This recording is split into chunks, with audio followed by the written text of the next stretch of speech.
start with the intraocular, those things inside the eye.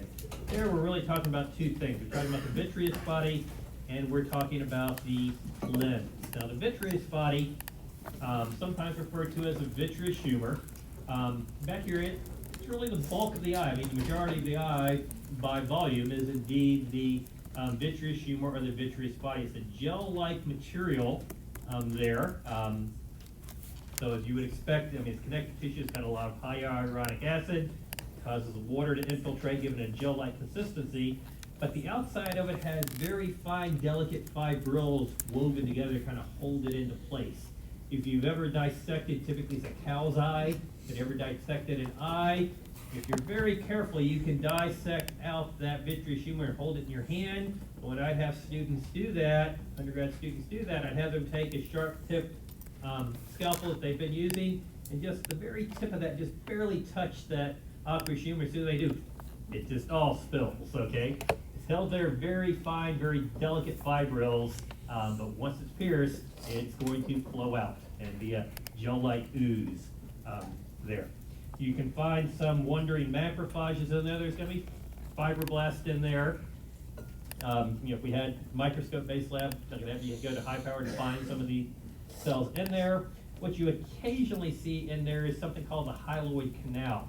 It turns out when we get to the embryology, you had a blood vessel coming here from the optic disc and coming all the way out to the lens here. Now we don't want that blood vessel in there because remember, light's going to be focused back here, or there's my fovea centralis right there. Divot, I can see it. And so I don't want that blood vessel in there anymore. And so it's going to degenerate, and as it degenerates, it can leave fragments. It can leave a little bit of a tunnel going through portions of that gel-like material. That's called the hyaloid canal. And occasionally you can see pieces of that in a slide histologically, but not very commonly. Okay, the lens is the other thing that we're going to talk about here in terms of its histology. And if we look at it, here's first of all a drawing of the lens. And I've always had trouble, most histology textbooks don't describe the lens that well. And I'd know what I was reading in histology textbooks, and I'd look at it underneath the microscope, and it didn't quite look the same. And so what I found was this drawing right here. It's not the most, best, prettiest drawing, but it does explain a whole lot of it here. Let's start with the histology first, and then we'll come back. Talked about a lot of things that are different with the eye, haven't we? Different than what we've normally described, and here is another one here. First of all, let me just describe it as a biconvex structure here, bulges out on each side. It's got a hemisphere, in the mid, running across the middle of it right here, that we're going to refer to it as, or I should say the equator running along the edge of it right there. It's nourished by the aqueous humor. It's avascular, does not have a nerve supply either. Okay? If we look at the histology of it, we can see an epithelial surface here, but there's something on the outside of that, isn't there? That's called the lens capsule, and that lens capsule is actually a basal lamina. And we're basal lamina, reticular lamina made up the basement membrane. Well, in this case, those epithelial cells put a basal lamina on the surface as well. Okay? And so another unique situation. Why is it designed this way? Well, the thought are this would keep cells, macrophages, things like that can be within the aqueous humor, you can get up to the aqueous humor and things like that, from penetrating and getting inside the lens. Okay, keep wandering cells, i.e. macrophages, from penetrating and getting inside that lens. There's also and then below that, the epithelium below that, we'll refer to that then as our subcapsular epithelium. Okay, it varies. Most of the places it's going to be a nice simple cuboidal epithelium. When you get on the side over here, not shown so much in the drawing, it's more of a tall cuboidal or short columnar epithelium. Okay, and once again, that's one of the things that not all textbooks are going to say, but you'll see that if you ever have a microscope slide of the eye. The bulk of the eye is made up of what we call lens fibers. You can see the idea of lens fibers running through here.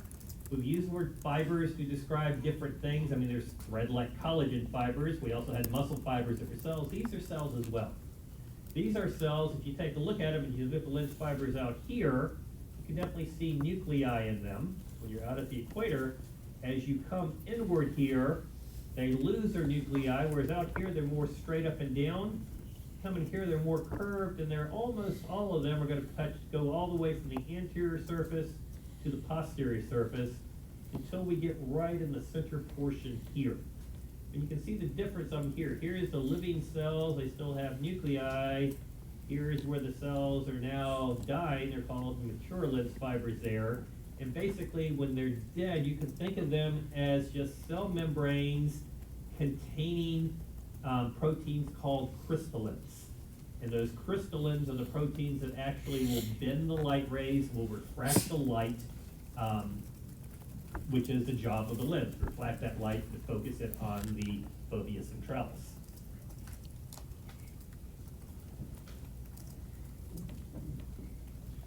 Okay, the cells are living here at the equator, and these living cells are capable of dividing. Some sources I've looked at say throughout your lifetime, others say till about midlife, but you can replace these continue to divide, but the old ones never get lost because they're in the middle here, aren't they?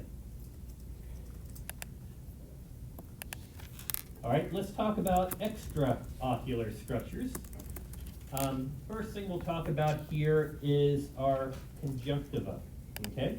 The conjunctiva is, the lining on the sclera, and you get that infected, you've got conjunctivitis or pink eye, right? If we take a look at it here, in terms of the conjunctiva, got it labeled right here. Well, here is the cornea of the eye, and then right here in the red is the conjunctiva. If you look, that conjunctiva begins at the limbus, where the cornea meets the sclera, and that it comes down. If you look at where it is, it's labeled right there. It comes down and then does a U-turn, and then is on the inside of the eyelid. Same thing could be up here. Here's my conjunctiva right here. It comes up, does a U-turn, and then it's on the inside of the eyelid. We've kind of seen that before with like the pericardium and so on. Okay, the pleural lining, the mesothelial pleural lining. We've seen the same type of thing, but because it's on the same tissue, looks exactly the same, either on the eye or on the eyelid, we refer to a bulbar conjunctiva on the eye, palpebra conjunctival, which is on the eyelid. Okay, so just reflects back, and that's how you get the two types of conjunctiva location-wise there, but it's the same tissue. What does that tissue look like? Well, once again, it's going to be unique. If we look at it here, it's a stratified squamous, non-characterized stratified squamous epithelium, but it's got a lot of goblet cells. I remember somebody before the first exam asked me, do you ever see goblet cells in stratified squamous epithelium? I lied, I said no. Okay, this is the only place you see it. Okay? Once again, a lot of unique things on the eye that we don't see other places. But stratified squamous epithelium, tons of goblet cells, it's got to be conjunctiva. And from here, you can't necessarily tell. High power, is that on the sclera? Most likely, it could be on the back side of the eyelid too. Okay? Now, I've got, some books will call it stratified cuboidal. Most books will really say it's a stratified squamous is a better description of it here. Let's talk about the eyelids. The eyelids are a lot more complex. If we take a look here at the drawing, here is the cornea right here in blue. So the eyelids, have a palpebral conjunctiva, and then the eyelid itself, the structure that gives it, material that gives it its true structure is called the tarsus. It's a dense connective tissue. But right in the middle of the tarsus is a gland. And that gland is either called a tarsal gland or meibomian gland. And then when you get anterior to that, you're going to have skeletal muscle in here.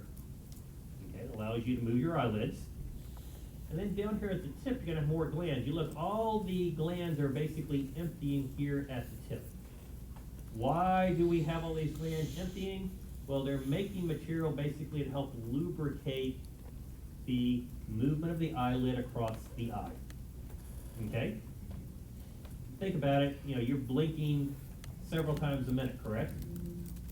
Think about if you just had your hand moving across the other hand several times a minute, you get a raw spot, wouldn't you? Okay?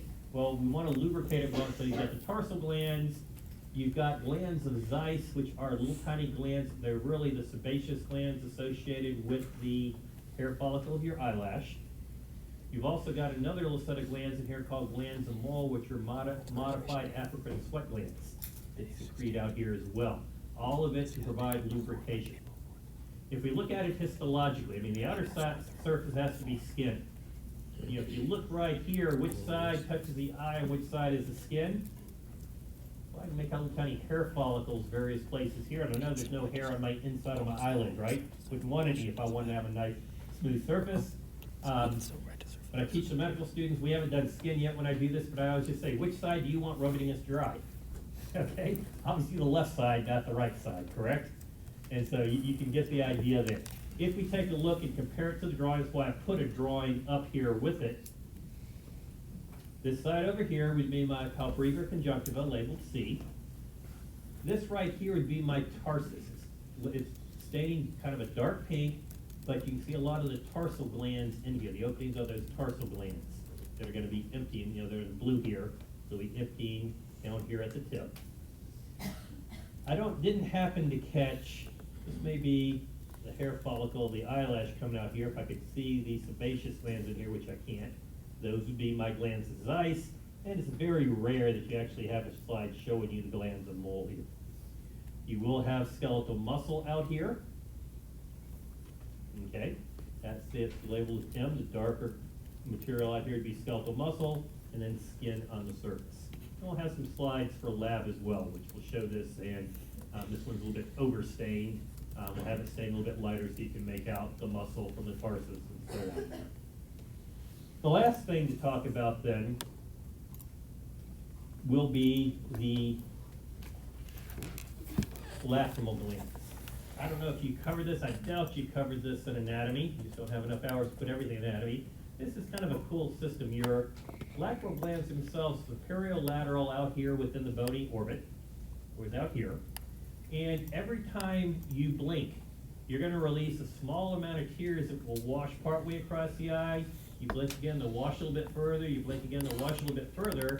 And then when they get to the medium portion here, there are two little canals, so I shouldn't use the word canal, two little vessels here. I'll call it a canal, I'll call it a canal further. You've got a superior and an inferior lacrimal canal which will collect those tears. And then I think one of the coolest things, it just empties them. It has a sac that they empty into, and then that sac empties into the nasal passageways. Remember we said air coming through the nasal passageways, we want to moisturize it. That's why we had all those glands. We're also going to recycle tears to moisturize that air. I think that's kind of cool. All right. But give you an analogy here. If somebody is just, when we cry, we've got tears, we've got too much fluid being released by those lacrimal glands. Where does a tear first generate? Medial or lateral? Medial is where you first see it, right? Basically, there's too much to be picked up by these tiny lacrimal canals, and that's why it starts to fall off the side here. Okay? Makes sense, doesn't it, when you think about the anatomy now? All right, let's talk about the histology when we look at it here. All right, histology, we look at this, and that's didn't have a whole lot of slides to choose from. This is the one from your textbook. But tubuloacinar gland, compound tubuloacinar gland here, definitely serous, correct? There's lysozyme, there's other proteins in here, there's a lot of protein to it. This is going to look a lot like pancreas, okay? Except there will be no islets and Langerhans in there. Okay, this is where you're going to have a look-alike, and you're fortunate that GI is not in this, GI would be pancreas, we'll get that then. Salivary glands also can look a lot like this, okay? But you can see trabeculae coming in. You can see the fact, though, that my structure is all dark staining glandular material, serous in nature. That's the histology of the lateral limb. All right, any questions? All right, let's move on then to lab slides.